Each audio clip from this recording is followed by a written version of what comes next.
CSS use ചെയ്ത് നമുക്ക് എങ്ങനെ ബോഡിക്ക് background colour, background image set ചെയ്യണം നോക്കാം. അതിനുവേണ്ടി ഒരു എക്സ്റ്റേണൽ CSS ക്രിയേറ്റ് ചെയ്തിട്ടുണ്ട്, CSS ഫയൽ ക്രിയേറ്റ് ചെയ്തിട്ടുണ്ട്. നമ്മൾ എന്ത് ചെയ്യണം? ബോഡിക്കാണ് ബാക്ക്ഗ്രൗണ്ട് കളർ കൊടുക്കാം. ഇപ്പൊ ബോഡി ടാഗ് ഉപയോഗിക്കണം. കളർ ബീഡ്സ് ഓപ്പൺ ചെയ്യുക, ക്ലോസ് ചെയ്യുക.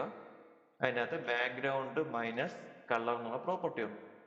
കളറിന്റെ വാല്യൂസ് നമുക്ക് കളർ നെയിം വെച്ച് കൊടുക്കാം, RGBA കൊടുക്കാം, ഹെക്സ വാല്യൂയും കൊടുക്കാം. കളർ നെയിം ആണ് കൊടുക്കുന്നെങ്കിൽ നമുക്ക് സാധാ പേര് ഞാൻ കൊടുക്കുന്നു സ്കൈ ബ്ലൂ അല്ലെങ്കിൽ റെഡ് എന്ന് വിളിക്കും, അതേപോലെ ബ്ലൂ. ഇതാണ് കളർ നെയിം വെച്ച് കൊടുക്കുന്നത്. ഇനി RGB അത് ഉദ്ദേശിക്കുന്നത് ആദ്യത്തെ വാല്യൂ റെപ്രസെന്റ് ചെയ്യുന്നത് റെഡ്, രണ്ടാമത്തെ വാല്യൂ ഗ്രീൻ, മൂന്നാമത്തെ വാല്യൂ ബ്ലൂ. ഇതിന്റെ വാല്യൂ എന്ന് പറയുമ്പോൾ 0 തൊട്ട് 255 വരെയാണ് അതിന്റെ വാല്യൂസ് വരുന്നത്. ഇപ്പൊ റെഡിന്റെ അകത്ത് 0, ഗ്രീനിന്റെ അകത്ത് 0, ബ്ലൂവിന്റെ അകത്ത് 0 കൊടുത്തു കഴിഞ്ഞാൽ കണ്ട പ്യുവർ ബ്ലാക്ക് കളർ.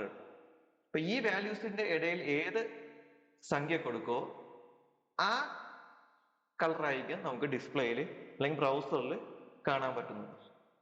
ഇപ്പൊ ലിമിറ്റ് എന്ന് പറയുമ്പോൾ 225 255 ആണ്. ഇവിടെ 250 കൊടുത്ത് മഞ്ഞ പ്യുവർ വൈറ്റ് ആയി. നമ്മൾ റെഡിനും ഗ്രീനിനും ബ്ലൂവിനും 255 കൊടുക്കുന്നെങ്കിൽ പ്യുവർ വൈറ്റ് ആയിരിക്കും.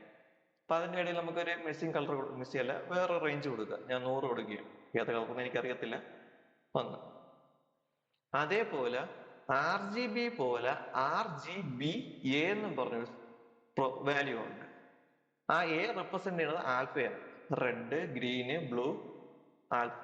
ആൽഫ എന്ന് പറയുമ്പോൾ നമ്മളെ ട്രാൻസ്പാരൻസി ആണ് നോക്കുന്നത്. നമ്മളെ ഈ കളറ് എത്ര ട്രാൻസ്പെറന്റ് ആയിരിക്കണം, അതിന്റെ വാല്യൂ വരുന്നത് 0 തൊട്ടും 1ന്റെ ഇടയിലാണ് അതിന്റെ വാല്യൂ വരുന്നത്. അത് കൊടുക്കാൻ വേണ്ടി നമ്മൾ എന്ത് ചെയ്യണം? വാല്യൂ RGBA ബിയുടെ അവിടെ എൻഡില് A ഇട്ട് കൊടുക്കുക. എന്നിട്ട് കോമ, ഞാൻ 0 കൊടുക്കുകയാണ്. 0 മീൻസ് ചെയ്യണമെന്ന് വെച്ച് കഴിഞ്ഞാൽ ട്രാൻസ്പാരന്റ് ഒന്നുമില്ല, പ്യൂർ ആയിരിക്കണം, ഒപ്പേക്ക് ആയിരിക്കണം, എന്ന് വെച്ചാൽ കാണാൻ പറ്റണം. ഇനി ഞാൻ 1 കൊടുക്കുന്നെങ്കിൽ ആ കളർ ആയിരിക്കും. ട്രാൻസ്പെറൻസ് എന്ന് പറയുമ്പോ കാണത്തില്ല കേട്ടാ. 1 കൊടുക്കുമ്പോ നമുക്ക് ആ കളർ കാണാൻ പറ്റും. അപ്പൊ ഈ 0ക്കും 1ന്റെ മിഡിലുള്ള വാല്യൂ കൊടുക്കുകയാണ്, ഞാൻ കൊടുക്കുകയാണ് 0.5 കണ്ടാ, ഒരു ലൈറ്റ് ഷെയ്ഡ് കണ്ട. ഞാൻ ഇവിടെ 2 കൊടുക്കാം. സംഖ്യ കൂട്ടുന്നതനുസരിച്ച് അതിന്റെ ട്രാൻസ്പെറൻസി അല്ലെങ്കിൽ ഒപ്പാസിറ്റി കൂടി കൂടി വരും. 7, 8. എനിക്ക് വേണമെങ്കിൽ ഇതേപോലെ 8.1 എന്നും കൊടുക്കാം. 8.1 സപ്പോർട്ട് അല്ലേ. ഇപ്പൊ 0ക്കും 1ന്റെ ഇടയിലാണ് നമ്മൾ വാല്യൂ കൊടുക്കുന്നത്. അപ്പൊ ആദ്യത്തെ വാല്യൂ കളർ നെയിം, രണ്ടാമത്തെ വാല്യൂ RGB, മൂന്നാമത്തെ വാല്യൂ RGBA. പിന്നെ VS കോഡ് ആണ് യൂസ് ചെയ്യണമെങ്കിൽ നമുക്ക് എന്ത് ചെയ്യാം? കളർ ഇതേപോലെ സെലക്ട് ചെയ്യാൻ പറ്റും. ഇത് കളറിന്റെ സെലക്ടർ, ഇതാണ് ഒപ്പാസിറ്റിയുടെ. VS കോഡ് ആണെങ്കിൽ ചില ടെക്സ്റ്റ് എഡിറ്ററിലും ഇതേപോലത്തെ ഓപ്ഷൻസ് ആണ്. ചിലപ്പോൾ എന്തെങ്കിലും എക്സ്റ്റൻഷൻസ് മാത്രം ഇൻസ്റ്റാൾ ചെയ്താൽ മാത്രം മതി. ഇനി അടുത്ത് നമ്മൾ നോക്കാം ഹെക്സാഡെസിമൽ വാല്യൂസ് ആണ്. ഹെക്സാഡെസിമൽ വാല്യൂ എന്ന് പറയുമ്പോൾ ഹാഷിലാണ് സ്റ്റാർട്ട് ചെയ്യുന്നത്. 0 തൊട്ട് F വരെയാണ് ഉള്ളത്. എന്ന് വെച്ചാൽ 0 തൊട്ട് 9 വരെയും അതേപോലെ A to F വരെയാണ് ഉള്ളത്. എന്ന് വെച്ച് കഴിഞ്ഞാൽ 6 അക്കമാണ് വരുന്നത്. സ്റ്റാർട്ടിങ് 0 0 0 0 0, എൻഡ് ചെയ്യുന്നത് F F F F F. ഇപ്പൊ 0 0 ആണെങ്കിൽ പ്യൂർ ബ്ലാക്കും, FF ആണെങ്കിൽ പ്യൂർ വൈറ്റും. ഇപ്പൊ ഇതിന്റെ ഇടയ്ക്ക് അത് ഞാൻ വേറെ എന്തെങ്കിലുമൊക്കെ അക്കങ്ങൾ കൊടുക്കുന്നെങ്കിൽ അതിന്റെ അനുസരിച്ചുള്ള കളർ ആയിരിക്കും വരുന്നത്. ഹെക്സാഡെസിമൽ കളറാണ് യൂസ് ചെയ്യുന്നതെങ്കിൽ ഈ ഒരു വെബ്സൈറ്റ് ജസ്റ്റ് റെഫർ ചെയ്യുക. പറയാനല്ല, നമുക്ക് ഈ വെബ്സൈറ്റിൽ കയറിയിട്ട് ഏതൊരു കളറിന്റെ ഷെയ്ഡ്, നല്ല പ്യുവർ ഷെയ്ഡ് എടുക്കാൻ പറ്റും. ഇപ്പൊ എനിക്ക് താണ്ടെ ഇതിന്റെ മഞ്ഞ അല്ലെങ്കിൽ ഗോൾഡൻ ആണെന്ന് തോന്നുന്നു, ഇതിൻ്റെ അത് ഞാൻ ഈ കളർ ഷെയ്ഡ് എടുക്കുക. ജസ്റ്റ് ഒന്ന് ക്ലിക്ക് ചെയ്യുക, ഇവിടെ വന്നിട്ട് കോപ്പി പേസ്റ്റ് ചെയ്യുക.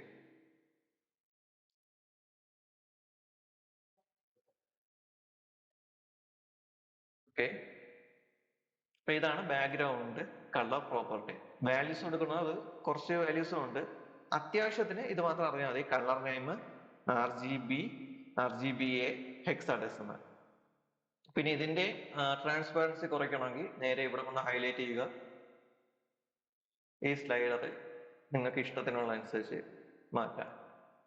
ഓക്കെ. അപ്പൊ ബാക്ക്ഗ്രൗണ്ട് കളർ കൊടുക്കുന്നത് പഠിച്ചു.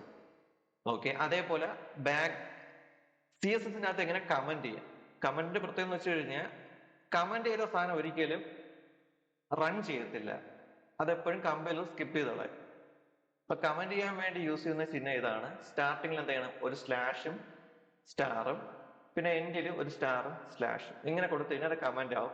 കമന്റ് ചെയ്ത ഒരു സാധനവും ബ്രൗസറിൽ എക്സിക്യൂഷൻ നടക്കത്തില്ല, അല്ലെങ്കിൽ CSS എക്സിക്യൂഷൻ നടക്കില്ല. കമന്റ് ചെയ്ത പാർട്ട് എപ്പോഴും സ്കിപ്പ് ചെയ്ത് കളയും. ഇനി ബാക്ക്ഗ്രൗണ്ട് ഇമേജ് കൊടുക്കുന്നത്, ബാക്ക്ഗ്രൗണ്ട് മൈനസ് ഇമേജ് എന്നുള്ള പ്രോപ്പർട്ടി ഉണ്ട്. അതിൻ്റെ അകത്ത് URL എന്ന് കൊടുക്കണം. ഇത് സിംഗിൾ കോഡ്സിൻ്റെ അകത്ത് നമ്മളെ പ്രോജക്ട് ഫോൾഡറിന്റെ അകത്ത് ഒരു ഇമേജ് ഉണ്ടാകും നോക്കണം. എൻ്റെ ഒരു ഇമേജ് ഉണ്ട് bg.png. അപ്പൊ എന്ത് ചെയ്യണം? URL-നകത്ത് സിംഗിൾ കോഡ്സിന്റെ അകത്ത് നമ്മൾ എന്ത് ചെയ്യണം? ഇമേജിന്റെ പേര് .jpg, ഏത് എക്സ്റ്റൻഷൻ ആണോ അത് കൊടുക്കും. ഇനി നമ്മൾ വെബ്സൈറ്റിൽ നിന്നാണ് എടുക്കുന്നെങ്കിൽ അല്ലെങ്കിൽ ഗൂഗിളിൽ നിന്നാണ് എടുക്കുന്നെങ്കിൽ എന്ത് ചെയ്യണം? ഒരു ഇമേജ് എടുക്കുക, റൈറ്റ് ക്ലിക്ക് ചെയ്യുക, അതിനകത്ത് കോപ്പി ഇമേജ് അഡ്രസ് എന്ന് പറഞ്ഞ സാധനമുണ്ട്. കോപ്പി ഇമേജ് അല്ല, കോപ്പി ഇമേജ് അഡ്രസ്, അത് കോപ്പി ചെയ്യുക, ഇവിടെ കൊണ്ട് പേസ്റ്റ് ചെയ്യുക. ബാക്ക്ഗ്രൗണ്ട് ഇമേജ് സെറ്റ് ചെയ്യാൻ നേരത്ത് കുറച്ച് കാര്യങ്ങൾ നോക്കണം. ഇപ്പൊ ഞാൻ ബാക്ക്ഗ്രൗണ്ട് സെറ്റ് ചെയ്ത് എന്റെ ഇമേജ് വന്നിട്ടുണ്ട്. പക്ഷെ ഇമേജ് എന്തായിട്ടുണ്ട്? സ്ട്രെച്ച് ആയി സൂം ആയി ഇരിക്കുകയാണ്. എനിക്ക് എന്റെ ഈ ബ്രൗസറിന്റെ ഈ ഒരു വിഡ്ത്തിനനുസരിച്ച് എന്ത് ചെയ്യണം? ഫിറ്റ് ആയിരിക്കും. അപ്പൊ അതിനുവേണ്ടി ഞാൻ എന്ത് ചെയ്യണം? കുറച്ച് CSS പ്രോപ്പർട്ടി ഉണ്ട്. ബാക്ക്ഗ്രൗണ്ടിന് സപ്പോർട്ട് ചെയ്യണം കുറച്ച് CSS പ്രോപ്പർട്ടി ഉണ്ട്. അപ്പൊ ഞാൻ എന്ത് ചെയ്യണം? ബാക്ക്ഗ്രൗണ്ട് സൈസ് ഇതിന്റെ അകത്ത് ഞാൻ കവർന്ന് കൊടുത്തു കഴിഞ്ഞാൽ എന്റെ ബ്രൗസറിന്റെ വിഡ്ത്തിനനുസരിച്ച് എന്ത് ചെയ്യും? ഇമേജ് സെറ്റ് ആയത്. എന്റെ വിഡ്ത്ത് ഇത്രയേ ഉള്ളൂ, അതുകൊണ്ടാണ് ഇമേജ് റെപ്പറ്റീഷൻ അടിച്ചത്. നീ റെപ്പറ്റീഷൻ കുറയ്ക്കണമെങ്കിൽ എന്ത് ചെയ്യണം? Background repeat, no repeat. ഇപ്പൊ ഒരു ഇമേജ് മാത്രമേ ഉള്ളൂ. ഇപ്പൊ ഞാൻ എന്റെ ബ്രൗസറിന്റെ ഫുൾ വിഡ്ത്ത് എടുത്തു വെച്ചോ. അതാ ഈ വിഡ്ത്തിനനുസരിച്ച് എന്ത് ചെയ്യും? നമ്മളെ ഇമേജ് സെറ്റ് ആവും.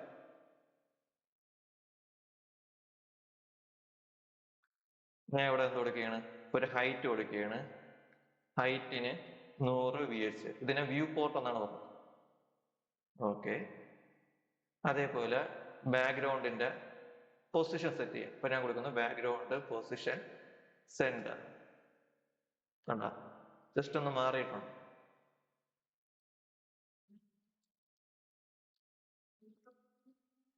ഇപ്പൊ ഫുൾ ആയിട്ടുണ്ട്. ഞാൻ ഹൈറ്റ് മാറ്റുന്നെങ്കിൽ ഇതുവരെ വരത്തുള്ളൂ. ഹൈറ്റ് 100 VH എന്ന് പറയുന്നത് വെച്ച് കഴിഞ്ഞാൽ ബ്രൗസറിന്റെ ഈ കാണുന്ന സ്ക്രീനില്ലേ, ഈ ഹൈറ്റ് മാത്രമേ എടുക്കത്തുള്ളൂ. അതാണ് വ്യൂ പോർട്ട് ഹൈറ്റ് എന്ന് ഉദ്ദേശിക്കണം. പിന്നീട് 50 കൊടുക്കുന്നെങ്കിൽ ഇതിന്റെ പാതി ആയിരിക്കും എടുക്കുന്നത്. കേട്ടോ, നമ്മളെ ഈ ടോട്ടൽ ഹൈറ്റിന്റെ പാതി ഏതാണ്ട് ഇവിടെ തന്നെ വരുന്നത്.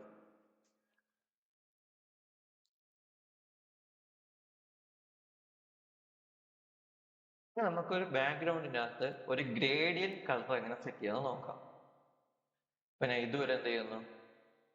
കമന്റ് ചെയ്യുന്നു. എന്നിട്ട് ബാക്ക്ഗ്രൗണ്ട് ഗ്രേഡിയന്റ് സെറ്റ് ചെയ്യാൻ വേണ്ടി ബാക്ക്ഗ്രൗണ്ട് ഇമേജ് ലീനിയർ ഗ്രേഡിയന്റ് നമ്മൾ ഡയറക്ഷൻ പറയണം. ടു റൈറ്റ് എന്നാണ് സ്റ്റാർട്ട് ചെയ്യാനുള്ള റെഡും യെല്ലോ.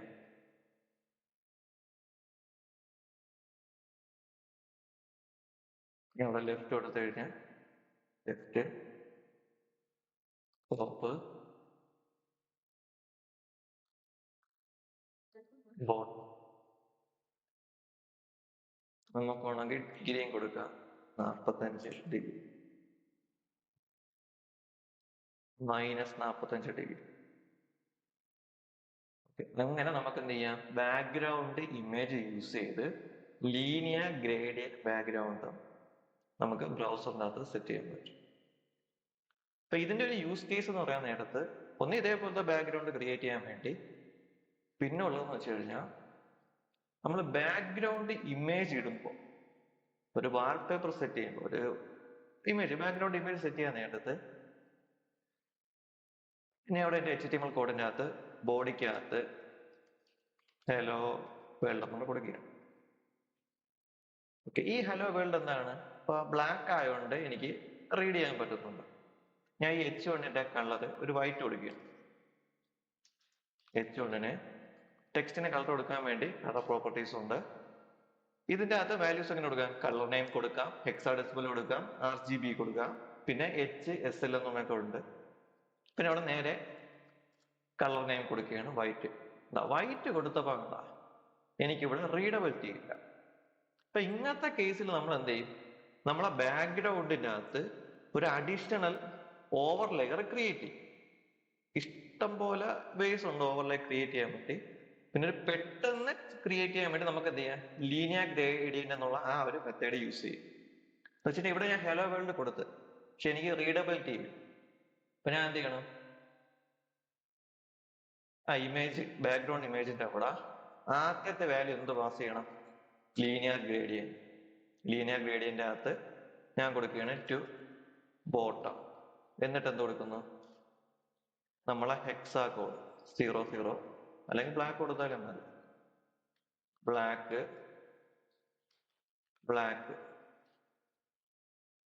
ഇവിടെ ഒരു എൻട്രി അടിച്ചാൽ മതി. ഇതേപോലെ ഒന്ന് സ്പേസിങ് കറക്റ്റ് ചെയ്തു. ഓക്കെ, ഇപ്പൊ നമ്മളെ ലീനിയർ ഗ്രേഡിയന്റ് ആണ് ഫസ്റ്റ് കിടക്കുന്നത്. ഈ ലീനിയർ ഗ്രേഡിയന്റ് പുറകിൽ ആരുണ്ട്? നമ്മളെ ബാക്ക്ഗ്രൗണ്ട് ഇമേജ് ഉണ്ട്. അപ്പൊ അത് കാണാൻ വേണ്ടി നമ്മൾ എന്ത് ചെയ്താൽ മതി? ഈ കളറിന്റെ ഒക്കെ ഒപ്പാസിറ്റി കുറച്ചാൽ മതി. അത് ഈ ഹൈലൈറ്റ് ചെയ്യുക, എന്നിട്ട് ഈ സ്ലൈഡർ പതുക്കെ താത്തി കൊടുക്കുക.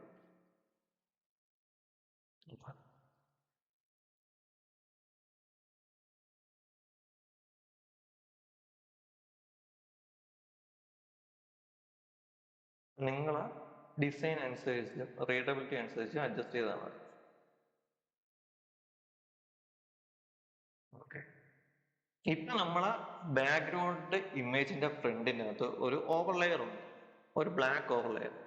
അതുകൊണ്ടാണ് നമുക്ക് എന്ത് ചെയ്യാൻ പറ്റിയ ഈ ടെക്സ്റ്റ് കുറച്ചും കൂടി റീഡ് ചെയ്യാൻ പറ്റുന്നത്. ക്ലിയർ? അപ്പൊ ലീനിയർ ഗ്രേഡിയന്റ് യൂസ് ചെയ്ത് നമുക്ക് എന്ത് ചെയ്യാം? ഇങ്ങനെ ഒരു പ്രോബ്ലം സോൾവ് ചെയ്യാൻ പറ്റും.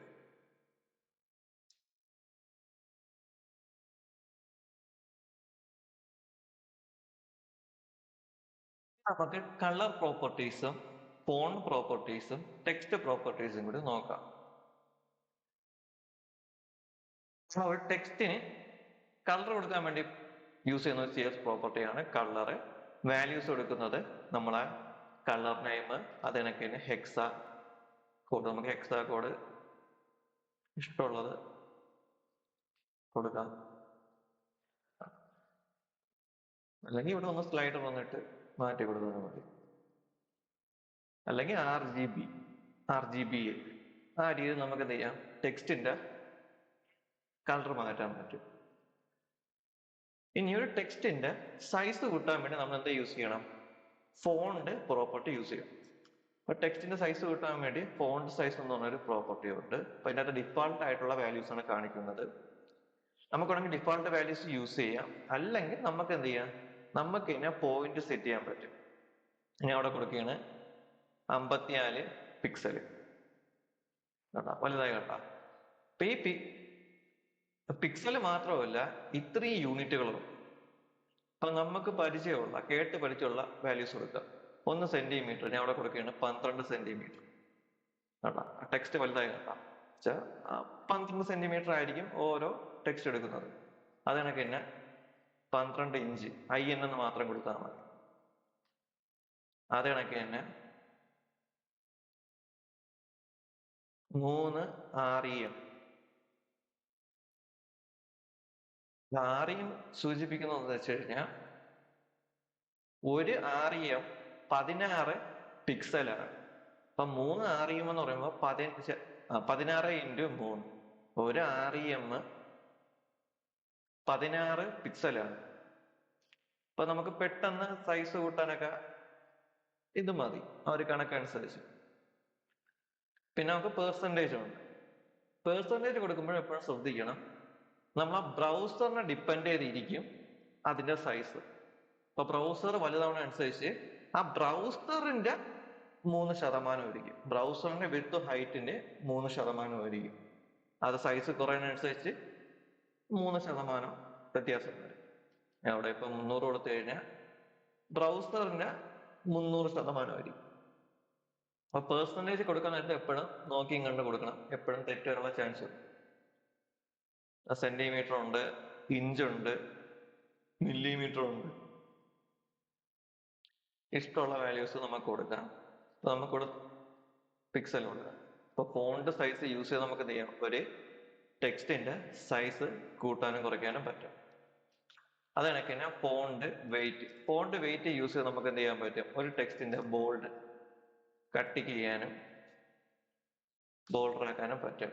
ഇത് ആൾറെഡി ഇത് എഫക്ട് ചെയ്യാത്ത കാര്യം എന്ന് വെച്ച് കഴിഞ്ഞാൽ നമ്മൾ ഏതിനകത്താണ് യൂസ് ചെയ്യുന്നത്, H1 അകത്താണ്. H1 ഒരു ഹെഡർ ടാഗ് ആണ്, അപ്പൊ ബോൾഡ് ആയിരിക്കും. അതേപോലെ ഫോണ്ട് സ്റ്റൈലുണ്ട്. സ്റ്റൈലിനകത്ത് ഞാൻ ഇറ്റാലിക്സ് കൊടുത്തു കഴിഞ്ഞാൽ ഇറ്റാലിക്സ് ആവും. അത് രണ്ടും ഇറ്റാലിക്സ് തന്നെയാണ്. പിന്നെ ഈ ഫോണ്ടിന്റെ ഫാമിലി മാറ്റണം എന്ന് വെച്ച് കഴിഞ്ഞാൽ ഈ ഒരു നമുക്ക് എന്താ പറയുക, അതിന്റെ സ്റ്റൈല് ഇറ്റാലിക്സ് ഒന്നുമില്ല. നമ്മൾ വേർഡിന്റെ അകത്തൊക്കെ യൂസ് ചെയ്യാൻ നേരത്തെ ഓരോ സ്റ്റൈലില്ലേ, ഏരിയല്, റോബിൻ, അങ്ങനത്തെ ഓരോ ടെക്സ്റ്റിന്റെ സ്റ്റൈൽ ഉണ്ടല്ലോ, അത് മാറ്റാൻ വേണ്ടി നമ്മൾ എന്ത് ചെയ്യണം, ഫോണ്ട് ഫാമിലി നോർമലി യൂസ് ചെയ്യുന്നതാണ് സാൻസർ. കണ്ട,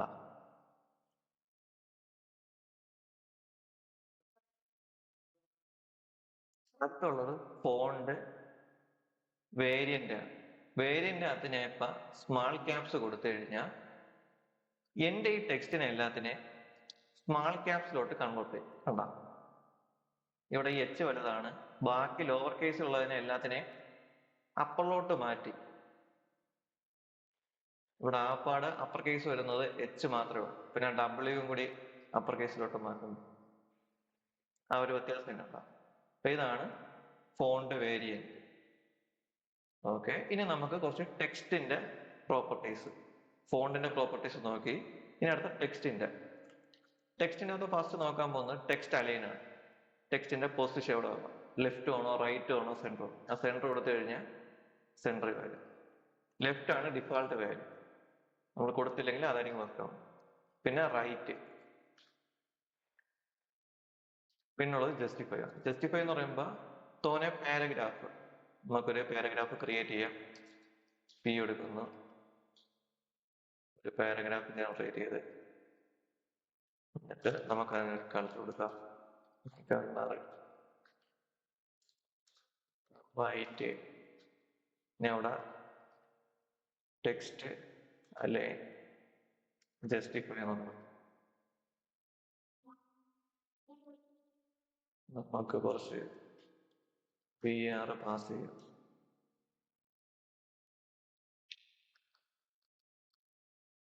ജസ്റ്റിഫൈയുടെ കൺസെപ്റ്റ് പറഞ്ഞു തരാം. നമ്മൾ ചില സമയത്ത് ടെക്സ്റ്റ് അല്ലെങ്കിൽ ഇപ്പൊ ലെഫ്റ്റോ റൈറ്റോ കൊടുത്തു കഴിഞ്ഞാൽ പോലും ഇടയ്ക്ക് ഇവിടെ നിന്ന് ഒരു സ്പേസ് ആണ്, ഇവിടെ കുറച്ച് സ്പേസ് ആണ്, പിന്നെ ഇവിടെ നിന്നായിരിക്കും വരുന്നത്.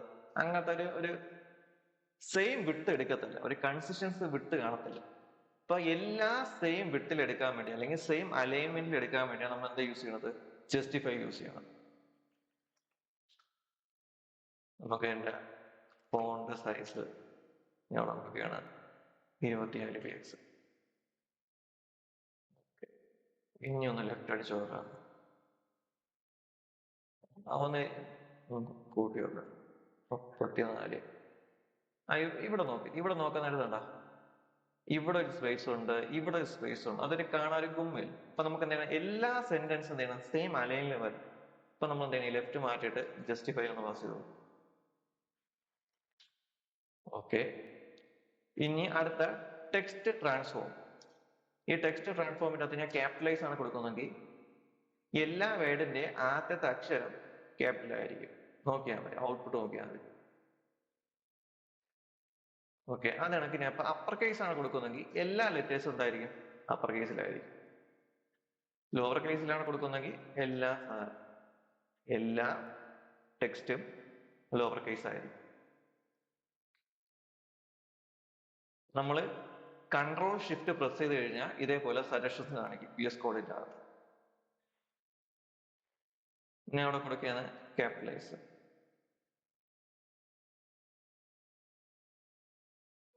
പിന്നെ അടുത്ത ടെക്സ്റ്റ് ഡെക്കറേഷൻ. ടെക്സ്റ്റ് ഡെക്കറേഷൻ്റെ അകത്ത് ഞാൻ ഇപ്പൊ ലൈൻ ത്രൂ കൊടുത്തു കഴിഞ്ഞാൽ അതിനകത്ത് ഞാൻ സ്ട്രൈക്ക് ചെയ്ത് പോകും.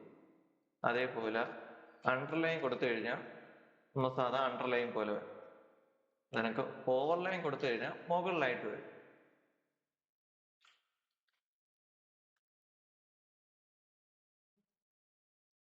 അണ്ടർലൈൻ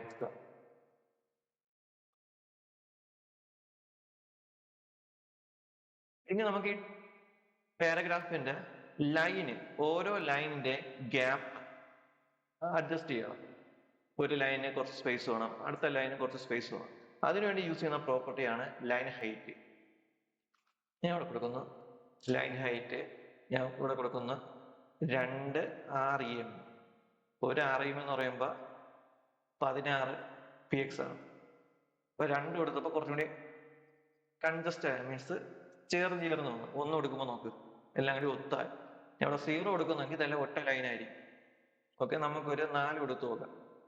കണ്ടാ ബ്രീതിങ് സ്പേസ് കണ്ടാ, ഓരോ ലൈനിന്റെ ഇടയിലുള്ള ബ്രീതിങ് സ്പേസ് കണ്ടാ. ഞാൻ അവിടെ 6 കൊടുക്കുകയാണ്. കണ്ടാ, അപ്പൊ ഇതാണ് ലൈൻ ഹൈറ്റ്. അതേപോലെ തന്നെയാണ് വേർഡ് സ്പേസിങ്. ഞാൻ വേർഡ് സ്പേസിങ്ങിനകത്ത് ഒരു വാല്യൂ കൊടുക്കും. അപ്പൊ ഓരോ വേർഡിന്റെ ഇടയിൽ എന്തായിരിക്കും, ഇത്ര സ്പേസ് വിട്ട് അല്ലെങ്കിൽ അത്ര ഗ്യാപ്പ് സെറ്റ് ചെയ്ത് തരും. അതേപോലെ തന്നെയാണ് ലെറ്റർ സ്പേസിങ്. ലെറ്റർ സ്പേസിങ്ങിന്റെ അകത്ത് ഞാൻ ഇവിടെ കൊടുക്കുകയാണ് 3 REM. ആണ്, ഓരോ ലെറ്ററിന്റെ ഇടയിൽ നമുക്ക് ഗ്യാപ്പ് സെറ്റ് ചെയ്ത്. ഇനി അടുത്ത പറയാൻ പോകുന്ന കാര്യം എന്ന് വെച്ച് കഴിഞ്ഞാൽ, നമ്മളെ HTML ഏത് ടൈപ്പ് റിലേഷനാണ് കീപ്പ് ചെയ്യുന്നത്? ഒരു പേരന്റ് ചൈൽഡ് റിലേഷൻഷിപ്പ് ആണ് എപ്പോഴും കീപ്പ് ചെയ്യുന്നത്. ഇപ്പൊ പേരന്റിന് എന്തെങ്കിലും പ്രോപ്പർട്ടി ഉണ്ടോ, അത് ആര് അഡാപ്റ്റ് ചെയ്തെടുക്കും? നമ്മളെ ചൈൽഡ് അഡാപ്റ്റ് ചെയ്തെടുക്കും. പിന്നെ ഇവിടുത്തെ ഈ വാല്യൂസ് ഒക്കെ അല്ലെങ്കിൽ ഈ പ്രോപ്പർട്ടീസ് ഒക്കെ കളയുന്നു. ഓക്കെ, എന്നിട്ട് ബോഡി ടാഗിന്റെ അത് ഞാൻ കൊടുക്കുകയാണ് കളറ് റെഡ് ആണ്. ഞാൻ ബോഡി ടാഗിൽ കളർ കൊടുത്തപ്പോൾ ഓട്ടോമാറ്റിക് ആയിട്ട് എൻ്റെ H1-നും P ടാഗിനും എന്ത് കളറായി? റെഡ് കളറായി. പക്ഷെ ഞാൻ ഇവിടെ സ്പെസിഫൈ ചെയ്തിട്ടുണ്ടോ? ഇല്ല. CSS ഞാൻ സ്പെസിഫൈ ചെയ്ത് കൊടുത്തില്ല. ഇതെങ്ങനെ വന്നതെന്ന് വെച്ച് കഴിഞ്ഞാൽ, നമ്മളെ H1-ഉം P ടാഗും ആരെ ചൈൽഡാണ്? ബോഡി ടാഗിന്റെ ചൈൽഡാണ്. അപ്പൊ HTML-ന്റെ ഒരു കോർ കൺസെപ്റ്റ് ആണ് പേരന്റ് ചൈൽഡ് റിലേഷൻ. പേരന്റിന് എന്തെങ്കിലും പ്രോപ്പർട്ടി ഉണ്ടോ, ആ പ്രോപ്പർട്ടി ആര് ഇൻഹെറിറ്റ് ചെയ്തെടുക്കും? ചൈൽഡ് ഇൻഹെറിറ്റ് ചെയ്തെടുക്കും. അപ്പൊ ഇവിടെ ബോഡിക്ക് ഒരു കളർ ഉള്ളതുകൊണ്ട് ആ കളർ എന്ത് ചെയ്യും? എല്ലാ ടെക്സ്റ്റ്, എവിടെയൊക്കെ ടെക്സ്റ്റ് വരുമോ ആ ടെക്സ്റ്റിൽ എല്ലാത്തിനും പേരന്റിന്റെ കളർ ആയിരിക്കും. അപ്പൊ അത് ഓവർ റൈഡ് ചെയ്യാൻ വേണ്ടി ഒന്നുമില്ല. ഇപ്പൊ എനിക്ക് H1-ന്റെ കളർ മാറ്റണമെങ്കിൽ ഇവിടെ വന്നിട്ട് കളർ കൊടുക്കുക. ഞാൻ ഇവിടെ കൊടുക്കുന്നു ഈ കളർ. P ടാഗിന്റെ കളർ മാറ്റണമെങ്കിൽ കളർ ഞാൻ കൊടുക്കുന്നു യെല്ലോ. ഓക്കെ, അതേപോലെ തന്നെയാണ് ഇപ്പൊ ഞാൻ ബോഡി ടാഗിന്റെ ഉള്ളിലാണ് ഫോണ്ട് സൈസ്. ഞാൻ ഇവിടെ 18 PX കൊടുത്തെന്ന് വെച്ചോ. ഇപ്പൊ എന്ത് ചെയ്യും? എന്റെ എല്ലാ ടെക്സ്റ്റ് ടാഗിനും ഈ ഫോണ്ട് സൈസ് 18 ആയിരിക്കും. ഇവിടെ എന്തുകൊണ്ട് H1-ന് മാറിയില്ലെന്ന് വെച്ച് കഴിഞ്ഞാൽ, H1 ഹെഡിങ് ടാഗ് ആയതുകൊണ്ട് അതിന്റെ കുറച്ച് പ്രോപ്പർട്ടീസ് കൂടി വരും. ഓക്കെ, ഇവിടെ പറയാൻ പോകുന്ന കാര്യം എന്ന് വെച്ച് കഴിഞ്ഞാൽ, ഞാൻ H1-ന്റെ അകത്ത് വന്നിട്ട് ഫോണ്ട് സൈസ് 80% കൊടുത്തു കഴിഞ്ഞാൽ ഈ 18 PX-ന്റെ 80%. ഞാൻ ഇവിടെ 100 കൊടുത്തു കഴിഞ്ഞാൽ ഇതിന്റെ അർത്ഥം എന്ന് വെച്ച് കഴിഞ്ഞാൽ എന്റെ ഫോണ്ട് സൈസ് 18 PX എന്നായിരിക്കും. അപ്പൊ ഇതിന്റെ അകത്ത് ഞാൻ 300 കൊടുത്തു കഴിഞ്ഞാൽ 18-നേക്കാൾ 300% കൂടുതലായിരിക്കും. ഇതുമായിട്ടൊരു റിലേഷൻ കാണും. ഓക്കെ, ആ കാര്യം ശ്രദ്ധിക്കണം. അപ്പൊ പേരന്റിന് എന്തെങ്കിലും പ്രോപ്പർട്ടി ഉണ്ടോ, ആ പ്രോപ്പർട്ടി ആര് ഇൻഹെറിറ്റ് ചെയ്തെടുക്കും? നമ്മളെ ചിൽഡ്രൻസ് ഇൻഹെറിറ്റൻസ് ചെയ്തെടുക്കും. അടുത്ത പറയാൻ പോകുന്നത്, നമുക്കൊരു എക്സ്റ്റേണൽ ഫോണ്ട് സ്റ്റൈൽ യൂസ് ചെയ്യണം. ഇപ്പൊ ഞാൻ ഇവിടെ യൂസ് ചെയ്യണ ഫോണ്ട് ഫാമിലി സാൻസ് ഓഫ്. ഇപ്പൊ ഞാൻ ഇവിടെ ഒരു തവണ കൊടുത്താൽ മതി, എന്ത് ചെയ്യും? ബാക്കിയുള്ള ചിൽഡ്രൻസ് എല്ലാവരും ഈ ഫോൺ ഫാമിലി അഡാപ്റ്റ് ചെയ്തെടുത്തു. ആ കാര്യം വിട്ടുകയാണ്, അതുകൂടി ശ്രദ്ധിക്കും. അപ്പൊ എനിക്ക് എന്റെ ഈ ഡിഫോൾട്ട് അല്ലാതെ എക്സ്റ്റേണൽ ആയിട്ട് എന്ത് ചെയ്യണം, ഏതെങ്കിലും ഫോണിന്റെ യൂസ് ചെയ്യണം. അപ്പൊ അതിനുവേണ്ടി ഗൂഗിൾ ഫോൺസ് എന്നും പറഞ്ഞ സൈറ്റ് ഉണ്ട്. അതിൽ കയറുമ്പോ മിക്കുള്ള ഫോണ്ടും ഓപ്പൺ സോഴ്സ് ആണെന്ന് വെച്ചാൽ പൈസ കൊടുക്കണ്ട, ഫ്രീ ആയിട്ട് തന്നെ അവൈലബിൾ ആയിരിക്കും. അപ്പൊ ഇതിൽ ഇഷ്ടമുള്ള ഒരു ഫോണ്ട് സെലക്ട് ചെയ്യുക. ഞാൻ ഈ ഫോണ്ട് സെലക്ട് ചെയ്ത് എന്നിട്ട് എന്ത് ചെയ്യണം, ഗെറ്റ് ഫോണ്ടിൽ ക്ലിക്ക് ചെയ്യുക. നിങ്ങൾക്ക് ഡൗൺലോഡ് ചെയ്യാം, അല്ലെങ്കിൽ എന്ത് ചെയ്യാം, ഗെറ്റ് എംബഡ് കോഡ് എടുക്കാം. പക്ഷേ എംബഡ് കോഡ് എടുക്കാൻ നേരത്തെ ഒരു കാര്യം ശ്രദ്ധിക്കണം, നെറ്റ് ഉണ്ടെങ്കിൽ മാത്രമേ അത് ലോഡ് ആവത്തുള്ളൂ, നെറ്റ് ഇല്ലെങ്കിൽ ലോഡ് ആവത്തില്ല. അല്ലെങ്കിൽ നമ്മൾ എന്ത് ചെയ്യണം, ഡൗൺലോഡ് ചെയ്തിട്ട് അത് ലിങ്ക് ചെയ്യണം. അതിൻ്റെ അകത്ത് CSS കൂടെ ലിങ്ക് ചെയ്യണമെങ്കിൽ നമ്മൾ എന്ത് ചെയ്യണം, ഇമ്പോർട്ട് എടുക്കുക. ഈ ഒരു സ്റ്റേറ്റ്മെന്റ് കോപ്പി ചെയ്യുക. കോപ്പി ചെയ്തിട്ട് നമ്മളെ സ്റ്റൈലിന്റെ ഏറ്റവും ടോപ്പിൽ സ്റ്റാറിന്റെ മുകളിൽ കൊണ്ട് പേസ്റ്റ് ചെയ്യുക. ഇതിൽ തന്നെ എഴുതിയിട്ടുണ്ട് ആ ഫോൺ ഫാമിലിയുടെ പേര്. ഞാൻ ഇവിടെ കൊടുക്കുന്നു, കോപ്പി ചെയ്യുന്നു, ഇവിടെ കൊണ്ട് റീപ്ലേസ് ചെയ്യും. ഇനി ഞാൻ ബ്രൗസർ നോക്കിക്കഴിഞ്ഞാൽ, സോറി,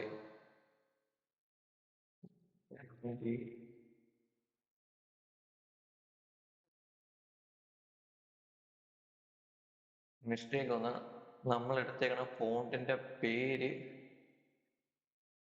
ഇതാ, അതായിരിക്കും, ഈ പേരാണ് കോപ്പി ചെയ്യുന്നത്. കോപ്പി ചെയ്തിട്ട് ഫോൺ ഫാമിലി അവിടെ കൊടുക്കുക. എന്തുകൊണ്ട് ഇവിടെ 2 വാല്യൂസ് കൊടുത്തെന്ന് വെച്ച് കഴിഞ്ഞാൽ, സപ്പോസ് നമ്മളെ ഈ ഫോണ്ട് ലോഡ് ആയില്ലെങ്കിൽ ഏതിലോട്ട് കാണിക്കും, സാൻസ് പ്രൂഫിൽ. ഇതൊരു ഓപ്ഷൻ ആണ്, ഇത് വർക്ക് ആയില്ലെങ്കിൽ ഇതിലോട്ട് കാണിക്കും. പിന്നെ അത് കമന്റ് ചെയ്യുക.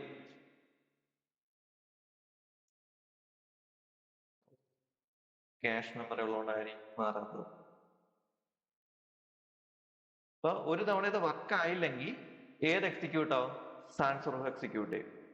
ഈ ഫയൽ ആക്സസിബിൾ ആണെങ്കിൽ സാൻസ് പ്രൂഫ് എക്സിക്യൂട്ട് ചെയ്യത്തില്ല. അപ്പൊ ഇങ്ങനെയാണ് എക്സ്റ്റേണൽ ആയിട്ട് ഒരു ഫോൺ സ്റ്റൈൽ നമ്മൾ CSS ലിങ്ക് ചെയ്യിപ്പിക്കുന്നത്.